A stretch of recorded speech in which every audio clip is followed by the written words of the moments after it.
Norway বনাম ivory coast ম্যাচে কি ঘটেছিল জানতে হলে সম্পূর্ণ ভিডিওটি দেখুন।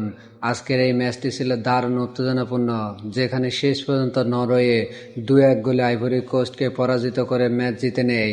কিন্তু স্কোর লাইন দেখে যতটা সহজ মনে হচ্ছে, ম্যাচের ভেতরের লড়াইটা ছিল অনেক বেশি নাটকীয়। ম্যাচের শুরুতে আইভরি কোস্ট আক্রমণাত্মক ফুটবল খেলতে থাকে। উইং দিয়ে দ্রুত আক্রমণ গড়ে তুলে তারা নরওয়ে এর ডিফেন্স চাপ সৃষ্টি করে। প্রথম 20 মিনিটেই তাদের এই চাপের ফল আসে একটি দ্রুত কাউন্টার অ্যাটাক থেকে দারুণ ফিনিশিংয়ের মাধ্যমে আইভরি কোস্ট 1-0 গোলে এগিয়ে যায়। গোলটি ছিল পুরোপুরি স্পিড আর টাইমিংয়ের মিশেল। গোল খাওয়ার পর নরওয়ে ধীরে ধীরে নিজেদের খেলায় ফিরে আসে।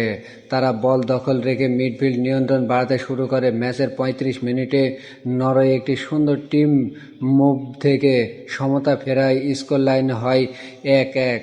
এই গোলের পর ম্যাচ পুরোপুরি ওপেন হয়ে যায়। দুই দলে আক্রমণ চালাতে থাকে।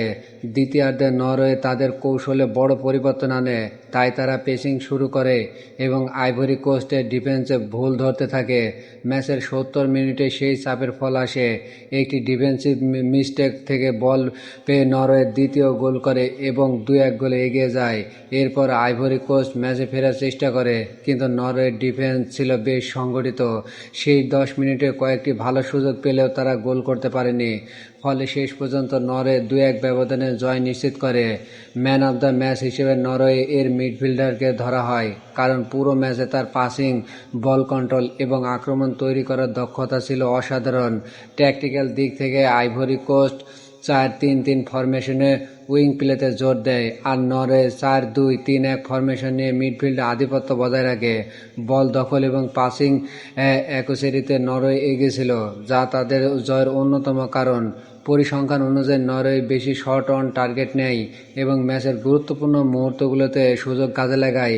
অন্যদিকে আইভরি কোস্ট ভালো শুরু করলেও শেষ পর্যন্ত ধারাবাহিকতা ধরে রাখতে পারেনি। এই জয়ের ফলে নরওয়ে টুর্নামেন্টে শক্ত অবস্থানে চলে যায় এবং রাউন্ড 16-তে পৌঁছে যায়। আর আইভরি কোস্টকে পরবর্তী ম্যাচে ঘুরে দাঁড়াতে হলে ডিফেন্সের ভুলগুলো ঠিকই ধরতে হবে। দুঃখিত, নরওয়ে আইভরি কোস্ট এই বিশ্বকাপে থেকে পুরোপুরি বাদ হয়ে গেছে। শেষ প্রশ্ন, আপনার মতে এই ম্যাচে আইভরি কোস্ট কোথায় ভুল করেছে, আর নরওয়ে কি এই ফর্ম ধরে রাখতে পারবে রাউন্ড অফ 16-তে?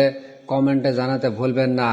আর চ্যানেলটি সাবস্ক্রাইব করে নতুন নতুন ভিডিও পেতে আমাদেরকে সহযোগিতা করুন।